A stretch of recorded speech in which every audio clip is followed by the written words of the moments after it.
Good morning and welcome to the morning break. I'm Rob Patz. I'm not in love with this music. We get ready. Coming up, can you believe it? My wife and I are reading through some of our like blessings and stuff. I believe we are coming up to 1 year. Yeah, that music's got to stop. That's it. Shortest intro music ever. That's gone. We're not doing that one again ever. But anyway, it's coming up to a year, and so you'll hear some new music that we have for the morning break. But we've been going through this, and to be fair, that we've been going through some of these, uploading new music intros and stuff like that for the show. And to be fair, that one's not good. That was not good at all. Hey, listen, time for us to go quick and check in with the great folks at My Hyphen Snackies in the Look-In Cam and Myrtle Beach, South Carolina. And we are looking at, looks like a beautiful day in Myrtle Beach. Love that area. That is a beautiful shot. I want the ocean there. I do. I want to be on the ocean. I miss the ocean. It's been over a week and it doesn't, I don't know. I miss it. I miss the ocean. Of course, we were in Puerto Rico and it was so much fun. Yesterday, I did talk when I was at church that Chris and I were speaking at. I talked about Puerto Rican coffee. It's really good. And I even gave the disclaimer, but 7 Weeks Coffee is better. The great folks at 7 Weeks Coffee. Now, whether you're like me and like all kinds of coffee, because I do, I like all kinds of coffee. It doesn't, I like light roast, medium roast, dark roast, espresso. It doesn't matter. I love it all. And they have a great selection at 7 Weeks Coffee. Go to 7weekscoffee.com. Use the promo code ATV10 when you order. It's that easy, and let them know that they're spending their money in the right place. And we appreciate them so very much. By the way, today, a couple of big things happening in the news. And that's kind of interesting. And I wanted to talk a little bit about just baseball. Okay. And I didn't get a chance to talk about this last week because the All-Star game, all of that kind of stuff last week. Did you watch? And this is it. So this is the controversy. People say that the All-Star game was boring. Unfortunately, I didn't get to watch, which I wished I had. Uh because I love baseball. My wife and I both do. We both love baseball, but unfortunately, our schedules worked to where we couldn't be around for the All-Star game. They said it was boring, and I don't know. I just, to me, that was weird. That was subject number one that we didn't get to last week. Subject number two that's been in the news. And I'm excited about this. I'm worried and excited. Seattle Seahawks, of course, you know I'm a Hawks fan, being from Seattle. They get new ownership. The Paul Allen Trust, unfortunately, had to execute this at a certain point, and so we're going to miss the family of Paul Allen running the Seahawks. But new ownership should be good. Exciting things. Football season right around the corner. And what that means for you is I get to talk about my fantasy football team, and also what it means is you need to start watching a show every Saturday, 7 p.m. It's called Sunday Concessions. They talk football, fantasy football, real football, also, but not that fantasy isn't real because it's real players. But anyway, that's the plug. Hey, you got to check the guys out. They're doing an amazing job. Sunday Concessions every Saturday night on Abundant TV, starting at 7 p.m. They do an awesome job, and they're just fantastic. Today, by the way, is National Lollipop Day, and I was thinking about this because I haven't had a lollipop in forever. And I live near the home of Dum Dums, literally, not the people, the candy. Just clarify there for you for a second. There's a little town called Bryan, Ohio. It's not that far from where I live, about 45 minutes.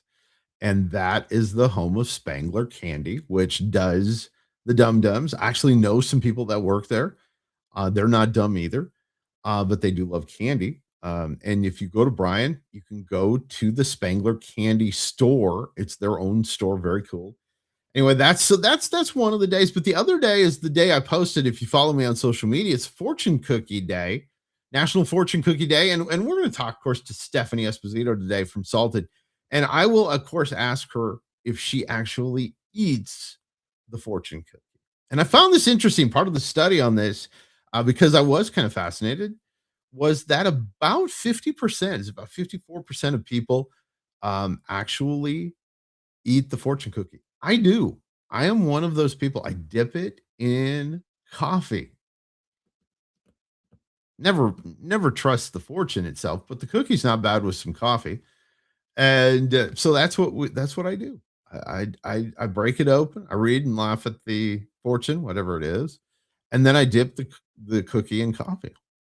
It depends. Now, here's the thing, and before you say that's gross, you have to go to a place where they make the fortune cookies on site.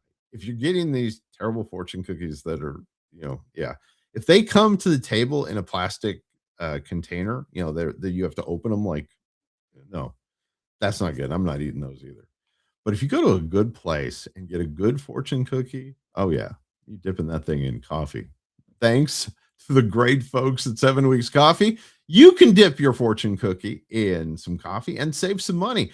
Hey, remember to go to 7weekscoffee.com. Use the promo code ATV10. They've got some sales right now. They won't even let me talk about on the air, but they're fantastic. Hey, listen, Stephanie Esposito's with us, host of Salted. We're going to talk about Salted, all kinds of cool stuff after this. Behind every precious life, there was a choice. Behind every family moment, behind every special memory, there was a choice. A life of joy. A life that is beautifully and wonderfully made. At 7 Weeks Coffee, we are funding the pro-life movement, one cup at a time. Will you let your coffee serve a greater purpose?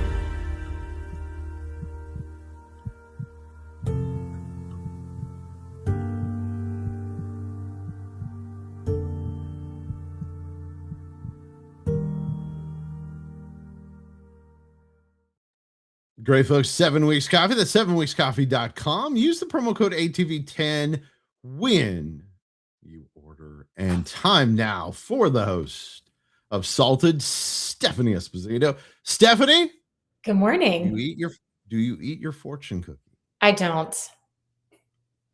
About 54%, which I was surprised it was that high. They're gross. I just don't think they're worth it. I mean, when I was younger, I remember eating them and just thinking like, it's just okay. I'd rather have more of the little like crunchy noodles that you dip in the duck sauce. Oh, yeah. That's way better. Oh, yeah. The surprising thing is I don't go out for Chinese food that often. And you know why they do this? So this became a whole thing. And I think this is really interesting. So you know why on TV shows that they show them eating Chinese food out of the containers? Yeah. Why is that? So for TV and movies, they did this starting in the late 50s and early 60s for continuity. Because if you have a plate full of food, that food's got to look the same for every take. Oh, okay. So if you're eating out of a box, you don't know what's inside the box. Yeah, no, that makes sense. So there you go. So it is not only National Fortune Cookie Day, but you also learn something about the behind the scenes part of television and movies. That was the reason for it. Because I used to. So this is it. So here's how I knew this. So I'm in class as a young man, and I raised my hand to the professor because we were talking about continuity. And I said, why is it that you always see people, if they're eating in a movie or something, they're eating takeout a lot of times, or they never show the food, or they show, shot high like this. Right. And that was it. That was the reason. Okay. That's the day.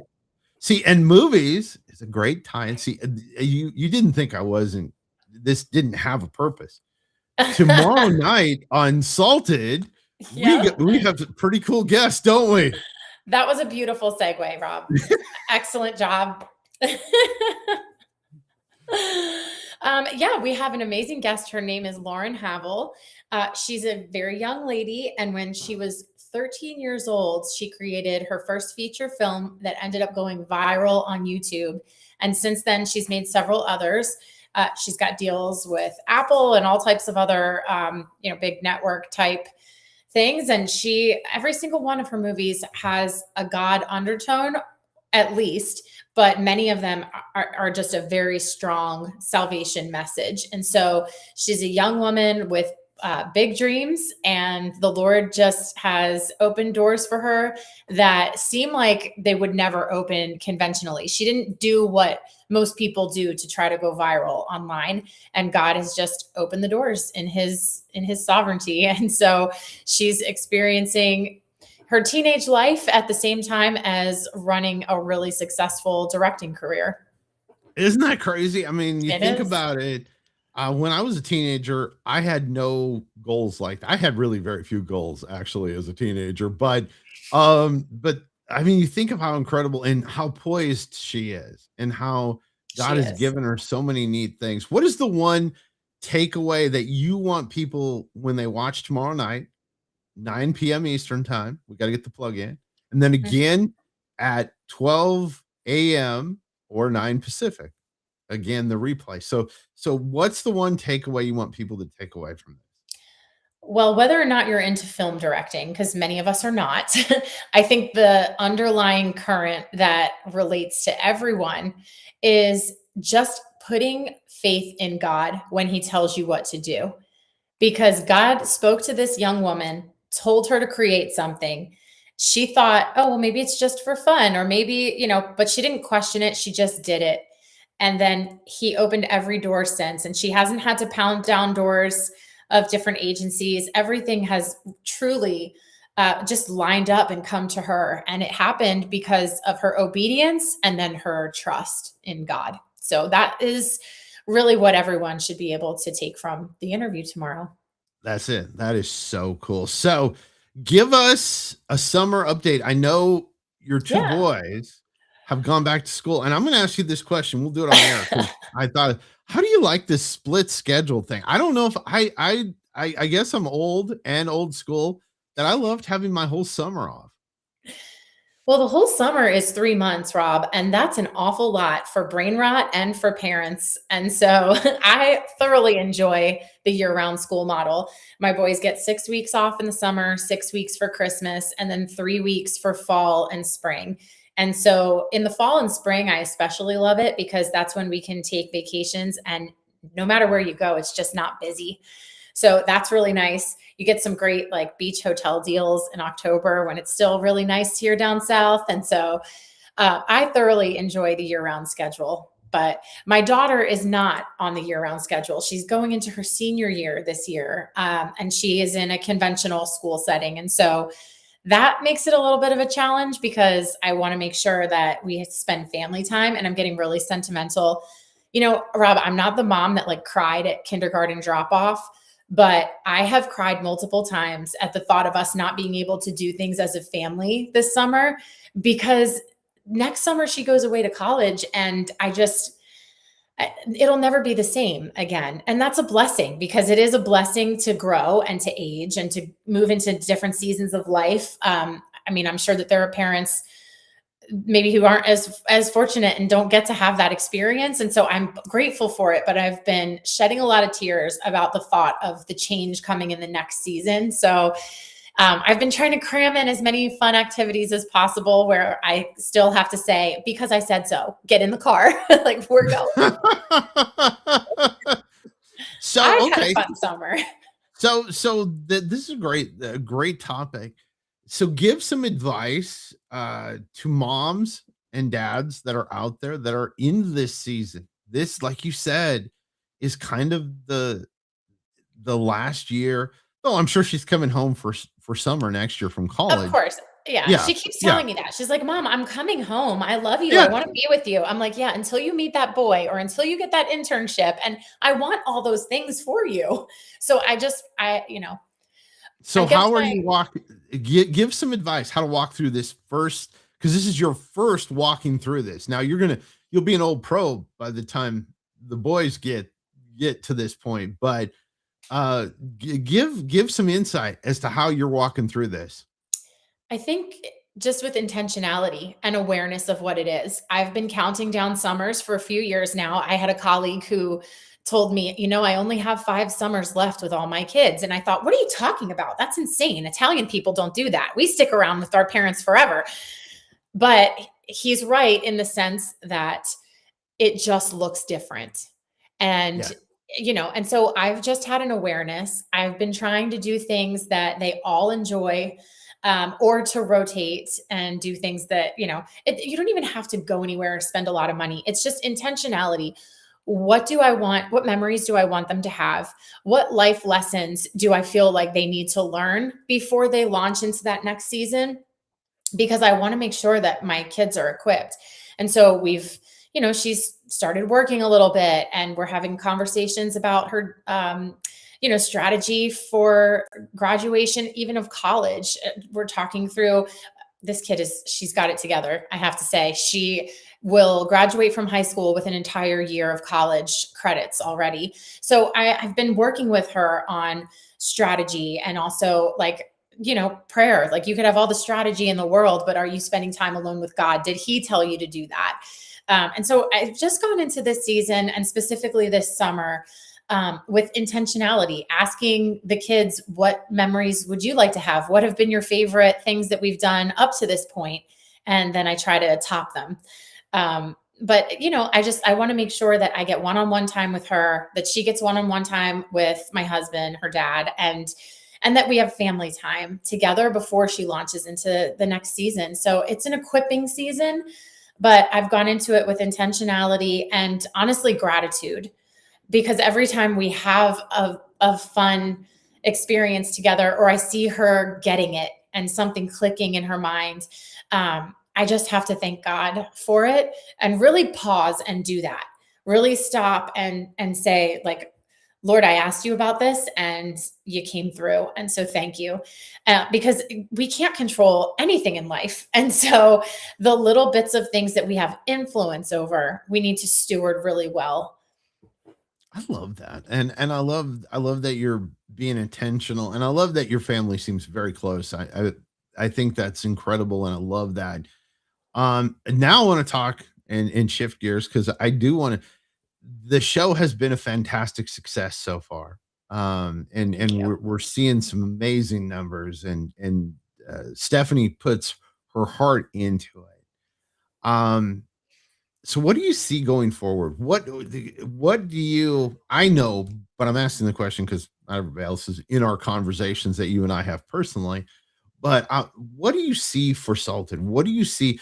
And the caveat to this, and I want to start with this question before we go to the other, is what do you feel and see with your friend group as far as what women need from ministry or in television programming that is Christian based? I think women just want authentic conversation. We're in the world, but not of it. But being in it is still exposes us to things that the church doesn't always want to talk about.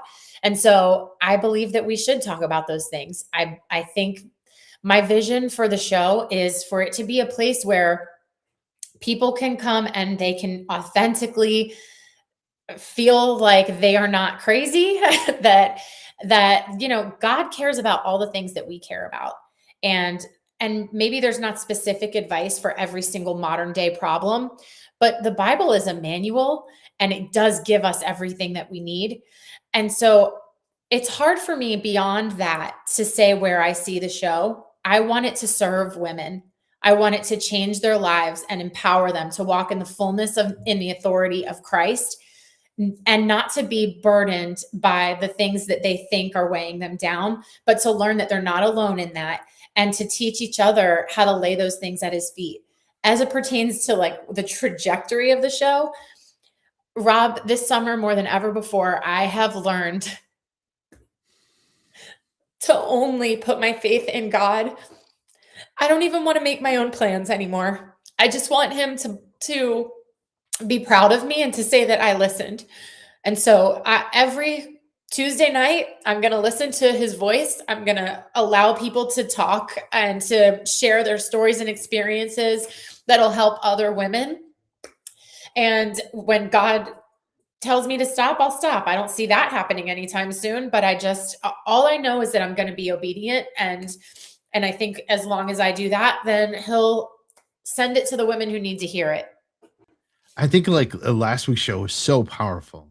And if people haven't seen that one, tell everybody a little bit about last week's show. Yeah. Oh, you got me crying already. And now you want me to talk about this. Come on, Rob. I'm sorry. We can go back to the fortune cookies. I still have it on my script. We can do that. I didn't even get to talk about baseball. I heard you talking about the All-Star game. You know, I love that crap. But anyway, last week I had the pleasure of interviewing Ann Fundner. She is what you call an angel mom, born again Christian woman who was raising her kids and her family in the church and in the ways of the Lord. And I'm not just talking casually. We're talking Sunday, Wednesday, Friday type of Christian school, the whole nine. Her 15-year-old son was given a pill that he believed was an Adderall. And it ended up being pure fentanyl and killed him instantly. No second chances. No, I mean, it's a homicide case because it was a poisoning. He did not know what he was taking. And is it ideal? Should a Christian child or any child take a pill that they don't fully know what it is? Even an Adderall, they probably shouldn't take it. But that's the type of stories that I want to bring you because we are an imperfect people. All of us are. And we walk through things that it's not a punishment from God. It's absolutely not that our faith isn't enough when things like that happen or that God wasn't good, because God is good. And our faith, God doesn't necessarily need our faith process. He just wants us to have confidence in him. And so Anne telling her story, I really believe in and of itself is going to be empowering to other moms who have walked through difficult things. It's also extremely informational. I have learned so much about the street drug industry anymore. It's so different than it was in the 90s when I was growing up. And so if you're a parent of teenagers, you've got to see this interview. But then also what's beautiful about it is that Anne had the strength and the obedience to the Lord, again, to take what the enemy meant for evil. And if you could even say, turn it to good, because how could you, oh God, it's so hard, right? The loss of a child, how do you justify it as good? But what it is doing is saving other lives, because Anne worked with her local congressman, put together a bill. They took it all the way to the White House. And now there is legislation against drug dealers and specifically against fentanyl and open borders, because she couldn't comment a whole lot on the trajectory of the pills that her son got, but it sounded very much, since she's passionate about the open borders, that was an epidemic. I mean, you could see it in the news. It's an epidemic that started in the 2022, 2021 timeframe when our American borders were very much open and drug traffickers were using that to their advantage. And her son was victim of that. And so because of that, there's all types of new legislation. And she's been given a platform to speak on behalf of angel moms across the country. And she does that from a place of a firm foundation standing on Jesus Christ. And so just very proud of who she is. It was an honor to speak to her and to learn from what she's been through. Oh, it was super powerful. You can find it on the app under Abundant Originals. And it is the first in the series of videos. And it is an incredibly powerful video. And I encourage you, if you have kids that are in that age range, in their teens, early teens, or going to become teens, this is something. And the key thing that you said, which I thought was really super interesting, was, and it really it affected me, was, she wasn't just, hey, I'm a casual Christian. Her son went to a Christian school.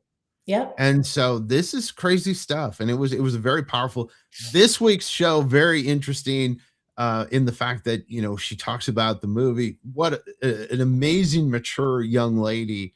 I got a chance to meet her about 6 months ago. And I I cannot believe you are like a teenager, or I don't think she's a teenager anymore, but she's a young lady and so mature. And I'm like, wow, again, I was not anywhere near that mature at that age. I was enjoying baseball, which we'll close out with. Okay. So here's the deal. People said it was boring, Stephanie. It's baseball. It's supposed to be slightly boring. It isn't It's supposed not. to be. Listen, I grew up on baseball. I don't find it boring at all. I enjoyed the home run derby more than the All-Star game this year, but I think that's because of the way that it started. I loved watching someone who I mean, I follow the Phillies because my husband is an obsessive Philadelphia fan, and I know enough about New York to make sure that my dad doesn't disown me. Okay. And so those are the Yankees or Mets? Which? Oh, Yankees all the way. Oh, be careful. Don't even say the M word. No, he is all Yankees all the time. Grew up in Canarsie, Brooklyn, and like in the shadows basically of Yankee Stadium. And so I was raised a Yankees fan, but then he moved me to Philly territory. So you get what you get. But I didn't know all the players because I just don't follow like I used to. My son does. My oldest son, he knows all the players, all the stats. But the first guy who got up to bat, he was just cracking these home runs, and I was really rooting for him. He just seemed like there was like an underdog story, and I love that. I love the stories behind. But the All-Star game was a lot of fun, and I just don't understand why people didn't. Who didn't like it? Who told you that? No, it was a lot of writers, a lot of sports writers. I follow a ton of them, and they thought it was boring. Yeah, the fact that show in Seattle that I listened to, they went on for about 40 minutes how boring it was, and I'm like, it's baseball. It's not, it's not football. It's not action all the time. But it's an amazing sport to watch. And if you're there in person, and I'll grant you this, sometimes on television, it can be a little laborious. Yeah. But in person, you watch them, how they shift the field. You get all these interesting things. There's all kinds of nuances to it. I love baseball, but that's neither here nor there. I was shocked. They went on and on about it all last week, and I was like, man, I wish I'd have recorded it just to see. And I mean, I know it was a low scoring game, and pitching rules, and I get it. Yeah. That's the way it is. But anyway, I mean, it is what it is. You're right. It's not football. It's not MMA. Like, I get people want fast moving things, but it's an American pastime. It's just, and it is certainly better to watch with a hot dog in a bleacher than it is to watch on TV. I can acknowledge that. But I guess for me, I mean, I watch 12U travel baseball every weekend. So I'm used to it. I enjoy it. We'll see. And by the way, to close it out, I'd rather watch it than soccer. And congratulations, by the way, to Spain winning the world the World Cup yesterday. But boy, soccer to me, I would rather watch paint drying than watching soccer. Golf is more riveting than soccer's boring. There's such drama. I've been enjoying the memes of like moms in labor for 48 hours, or whatever. And then like, World Cup soccer players, and they're on the ground like this because somebody flipped them. Oh, yes. I mean, to me, that's like hockey. It's such drama, the fighting and the whatever. I enjoy love that. No, see, but I'm from Minnesota. We love hockey. I now see, and that's okay. So it's funny you should say this. So I got to guest on, and we got to get out of here, but I got to guest on a sports show last week, and I said, what soccer needs to do to make it more interesting, have fighting like hockey. If they had fighting like hockey in soccer, I'd watch. I feel like they almost had it last night. Almost. It was close. It was close. Oh, Stephanie Esposito, show called Salted. Check it out on Abundant TV tomorrow night, 9:00, brand new episode. Thank you, Stephanie, for being with us. Thank you for having me. And we call it another day. It is Monday and the morning break. Thanks so much for taking time to be with us here on the show. And it's crazy. It's another fun edition. We had an incredible time. Listen, go out, enjoy the rest of your day.